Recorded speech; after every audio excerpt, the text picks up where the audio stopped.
In this video, I'll show you the easiest way to add background music to your Roblox game. If you find this tutorial helpful, consider subscribing to the channel and leaving a like first. Open Roblox Studio and load the experience where you want to add background music.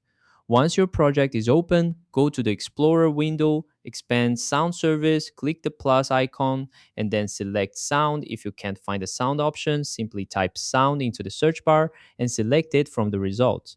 If you don't see the Explorer window, go to the Window tab and enable Explorer. Mine is already enabled. Now click on the sound object you just created. Next, we'll configure a few settings in the Properties window. If you don't see the Properties panel, you can enable it by going to the Window tab and selecting Properties. To add music, you need the Audio's Asset ID. Open your web browser, go to the official Roblox website, and make sure you're signed in. Then click Create, followed by Store. This will take you to the Roblox Creator Store. Next, select audio and choose the music you'd like to use as your background music. In this example, I'll open trending music to find some of the most popular tracks. Once you've found the audio you want, click Expand. Then right-click anywhere on the audio's page and select Copy Asset ID. This copies the unique ID for that audio. Go back to Roblox Studio. In the Properties panel, find the Sound ID property and paste the asset ID using Ctrl V or by right-clicking and selecting Paste.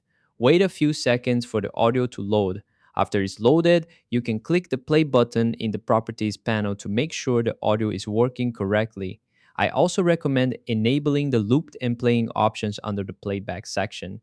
This makes the music start automatically and continuously loop while players are in your game. You can also adjust the volume property to make the music louder or quieter depending on your preference. Finally, click play to test your game and make sure the background music is working exactly as expected. If this tutorial helped you, don't forget to subscribe to the channel and leave a like for more Roblox Studio tutorials. Thanks for watching.